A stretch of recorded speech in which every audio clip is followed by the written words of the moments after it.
From NBC News, this is Today's Take with Al Roker, Natalie Morales, and Willie Geist, live from Studio 1A in Rockefeller Plaza.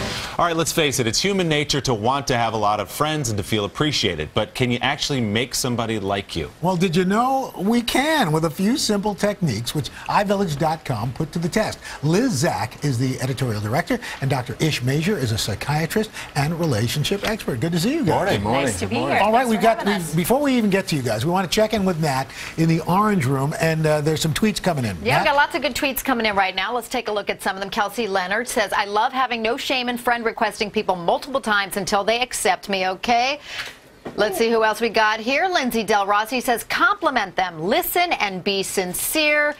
Also, take a photo. Ask them about it. I always say free M&Ms in the orange room work brilliantly to make friends. And we do have a couple, some saying duct tape. With duct tape, all things are possible. What? I don't even know. That's just Jen. But apparently it works for her.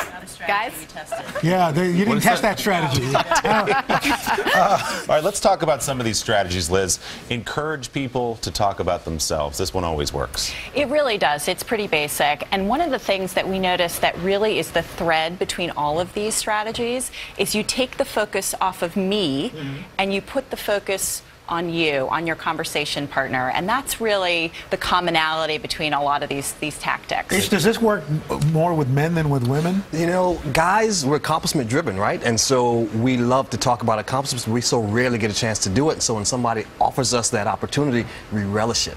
And we relish the person who did it because we can pat ourselves on the back without it making it seem like we're bragging. So, you know, curiosity is the biggest form of flattery. Okay, another good one, Liz. Give feedback by asking questions. What does that sound like? That means when your husband comes home from work and says, I had a really crappy meeting, you don't say, well, you should have done this, and you should have done this, and you should have done this. Instead, say something like, well, why do you think it went down like that? Why do you think she behaved like that? And you lead them to kind of figure it out themselves rather than passing judgment. Now, what about this one, which I think is kind of interesting?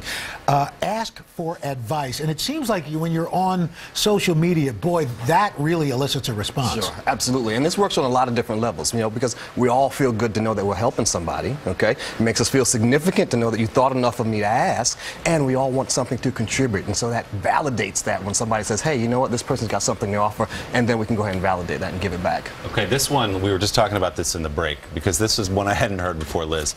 Repeat the last 3 words the person has just said. That really works? It really works. Come here. Right? Do you You're want the me? best. Let's go grab an omelet after the show. You want? Good idea, good idea. So, now, in all honesty, if you do it kind of slowly and sometimes maybe even as a question, you kind of throw the ball back to the person that said it in the first place. You're confirming that you're there, you're really in this conversation, you're sharing the same air with the person. It works. Try it. It's weird, but it sounds works. very George Costanza. It is. Isn't there a point, though, where the person catches on and says, why are you repeating the last 3 words? You can't do it every Sprinkle single it time. in. Exactly. Okay. Right. Use discretion. What about practicing positive gossip? What does that mean? Well, gossip is good if it's positive. Be careful about the negative stuff. It can come back to bite you. But that common interest sure does help make that bond go quicker in the immediacy. So what does that sound like? Well, it sounds like, hey, you know what? I heard you got that great promotion. And, you know, Better make sure they did get the great promotion. Or now you can talk about reasons why they should. Oh, okay. Very good. Reasons why they should. Reasons why they should. That was 4. That was 4. Right. Why they Just should. go with That's it. right. Blew it. Totally blew it. Liz Zach, Dr. Ish Major, thanks so much. Up next.